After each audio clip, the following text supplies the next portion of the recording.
Hello everyone, welcome to lecture force. First question है, किसी physical quantity को measure करके इसे एन यू से रिप्रेजेंट किया गया, जहाँ पे एन उसका न्यूमेरिकल वैल्यू है और यू उसका मात्रक है। तो कौन सा पॉसिबल आंसर होगा? इन चार ऑप्शंस में से क्या पॉसिबल है? देखो, आप लोग चैप्टर वाइज की डिमांड बहुत करते हो, लेकिन मेरा आपको सजेशन ये है कि ये जो ऐसा टाइप है ये बहुत पूछे जाते हैं एयरफोर्स और नेवी में, और इनका कोई एक स्पेसिफिक चैप्टर नहीं होता है। अगर आप फिजिक्स पढ़ रहे हो तो फिजिक्स का ओरिजिन है ये। मान लो कोई अगर मात्रक लिखा हुआ है, मान लो लिखा हुआ है, पहले इसको आप सभी क्वेश्चंस को आज के सभी क्वेश्चंस को खुद से ट्राई जरूर करना और अपने आप को इवेल्युएट करना कि आज के कितने क्वेश्चंस आप खुद से सही कर पाए। तो देखो, मान लो एन यू, अभी आपको समझ में आइडिया नहीं हो रहा है तो मैं आपको बताऊं, एन जहाँ पे न्यूमेरिकल वैल्यू है, मान लो मैं 50 मीटर लिखता हूँ, ठीक है, मान लो मैं 50 मीटर लिखता हूँ, तो सिंपली ये बात यही कह रहा है, जहाँ पे एन क्या है, 50 क्या है, न्यूमेरिकल वैल्यू है, और एम मीटर मतलब यू उसका मात्रक है, तो यानी कि यही एन यू है, ठीक है। तो इसमें ये पूछ रहा है कौन सा रिलेशन सही होगा, तो आप थोड़ा विजुअलाइज करो। अगर 50 मीटर है, ठीक है, अब इसको मैं अगर सेंटीमीटर बनाऊं तो 50 100 से गुणा करके 500 सेंटीमीटर बना, ठीक है। और अगर इसको मैं किलोमीटर बनाऊंगा तो फिर अगर मैं इसको किलोमीटर यहाँ पे बनाऊंगा तो ये और कम हो जाएगा, ठीक है, यानी कि ये फ्रैक्शंस में आ जाएगा। यानी कि हम लोग चीज़ क्या ऑब्जर्व कर रहे हैं कि अगर ये चीज़ बढ़ रही है, क्या है, ये घट रहा है, जैसे मीटर से सेंटीमीटर हुआ यानी कि ये घटा, तो इधर न्यूमेरिकल वैल्यू बढ़ी। बात समझना, अगर मेरा जो मात्रक घटा है, जैसे मीटर बड़ा होता है, छोटे पे गए सेंटीमीटर पे गए तो न्यूमेरिकल वैल्यू बढ़ी। सिमिलरली यहाँ पे मीटर से किलोमीटर आई, मतलब अगर हमारा मात्रक बढ़ा है तो फिजिकल जो वैल्यू है वो घटेगी, क्योंकि 50 में 1000 से डिवाइड करेंगे यानी कि ये 5 बटे फ्रैक्शन आएगा, मतलब ये घटा। यानी कि हम देख पा रहे हैं कि एन जो है वो इनडायरेक्टली प्रोपोर्शनल है यू के, मतलब अगर ये बढ़ेगा, कोई भी फिजिकल क्वांटिटी हो, तो उसका न्यूमेरिकल वैल्यू घटेगा, ठीक है। तो अब आपको समझ में आ गया होगा कौन सा राइट आंसर हो जाएगा, डी। तो मैं आपको बताना क्या चाह रहा हूँ, ऐसी ही चीज़ें आपको बताऊंगा। आगे के क्वेश्चन कराने से पहले मैं थोड़ा आपके फ़ायदे की बात बता दूं।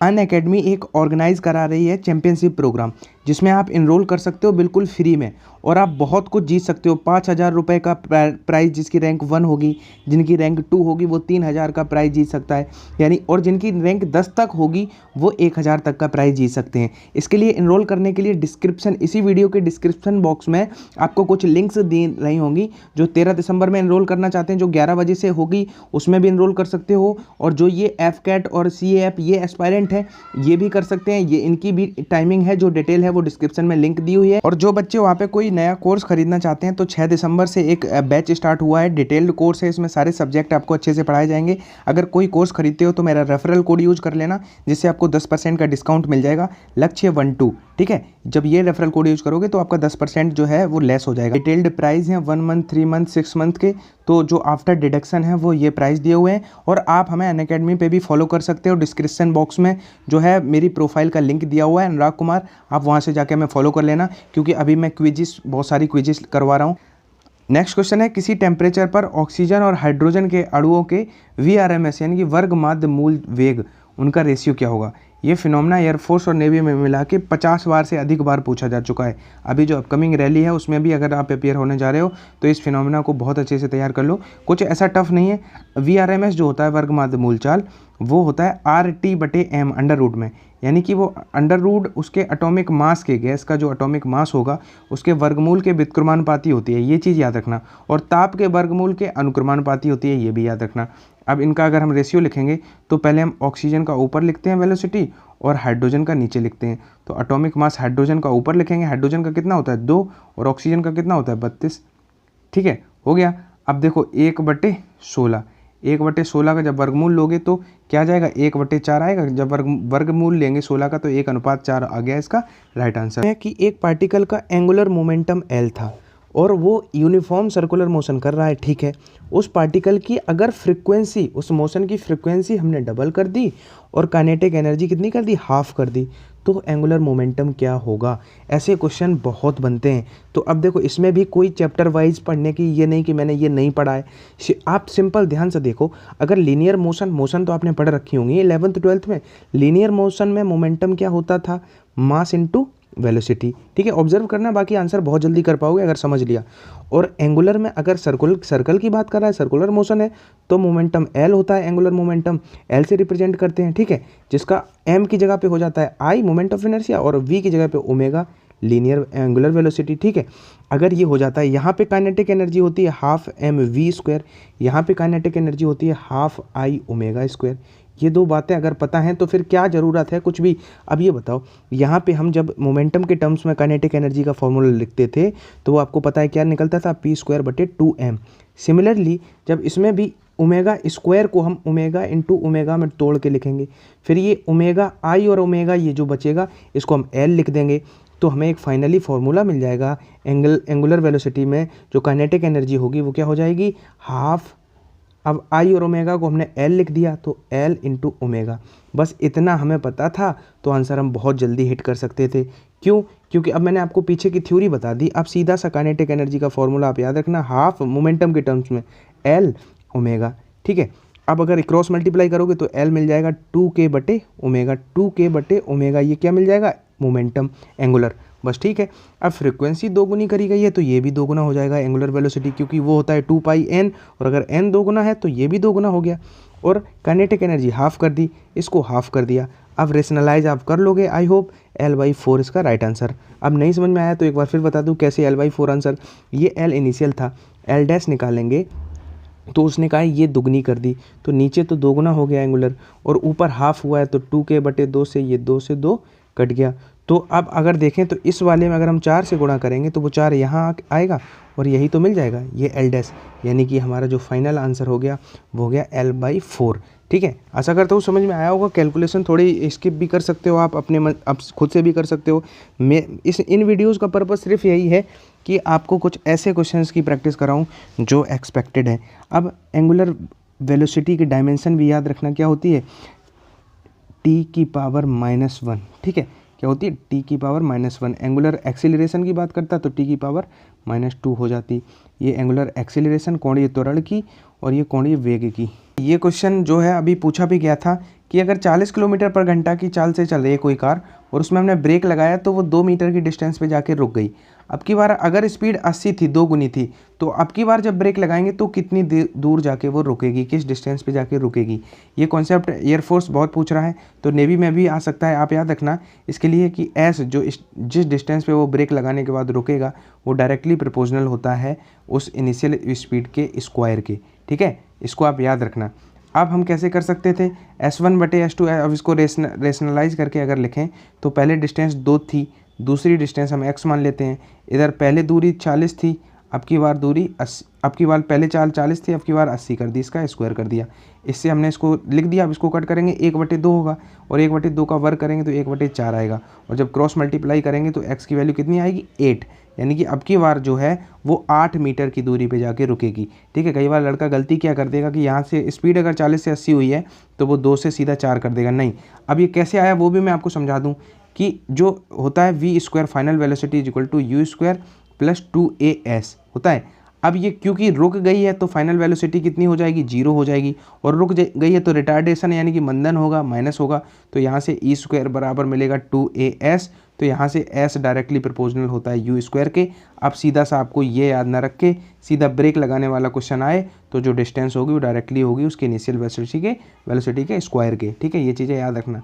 कुछ ऐसे फिनोमेना हैं जो अब की बार 4 से 8 नवंबर में पूछे गए, इनको आप बहुत अच्छे से तैयार कर लो। जैसे कि अभी जो बहुत कई 2 शिफ्ट में ये क्वेश्चन थे, अभी मैं बाहर था इसलिए अभी ऐसे ही करा दे रहा हूँ ये क्वेश्चन लिख के।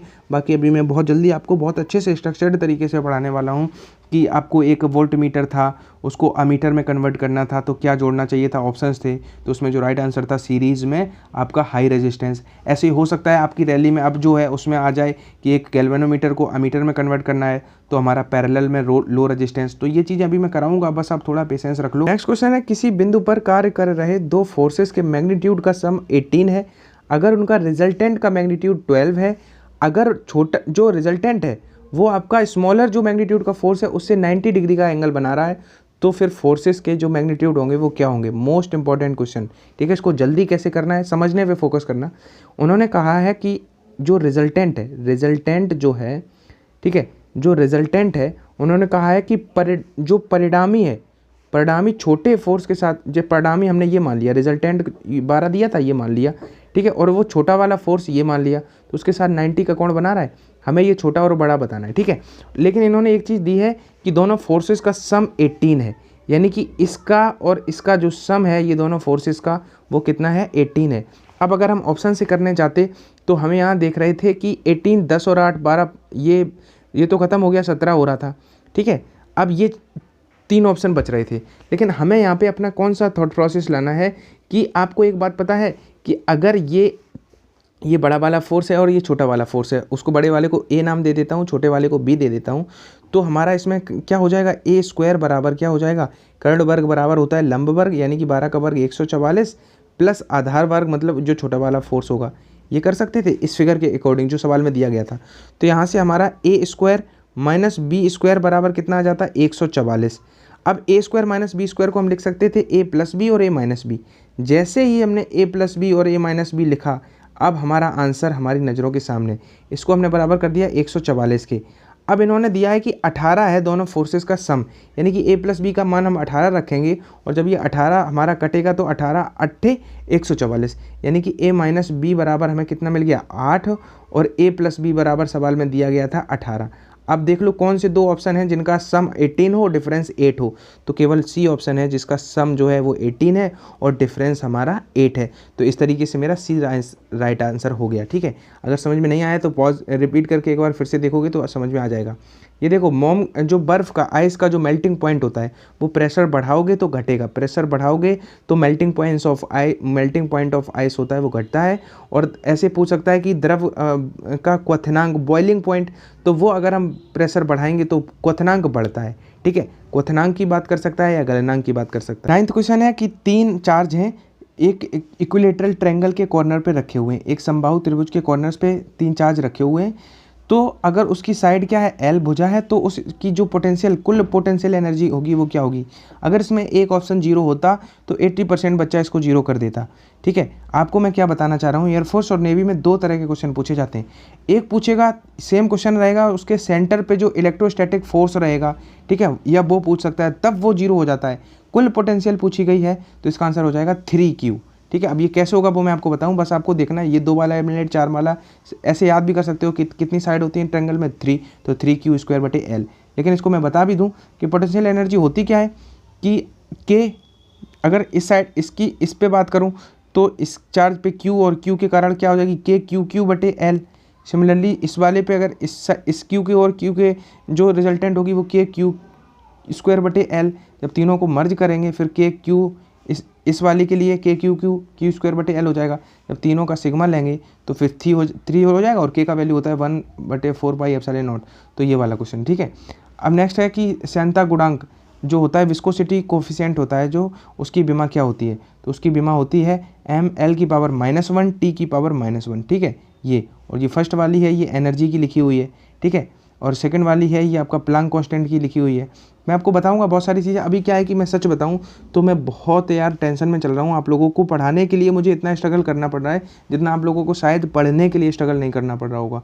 तो मैं ये सारी बातें शेयर नहीं कर सकता हूँ क्योंकि कुछ मेरी भी मजबूरियाँ हैं। बाकी आप लोग आशा करता हूँ समझने की कोशिश करोगे और हमें जितना हो सके हमें डिमोटिवेट मत करना, क्योंकि इस टाइम पर इतना मेरा समय वो चल रहा है कि अगर आप लोग ऐसे कमेंट में और मुझे अगर प्रोत्साहित नहीं कर सकते हो तो डिमोटिवेट नहीं करना, ठीक है। क्योंकि कुछ करना चाहता हूँ आप लोगों के लिए और उसमें कुछ हिंड्रेंस आ रहे हैं, बाधाएं आ रही हैं, तो मैं अपने आप में ये जंग लड़ रहा हूँ। तो आशा करता हूँ आप लोग मुझे मोटिवेट नहीं कर सकते हो तो डिमोटिवेट नहीं करोगे।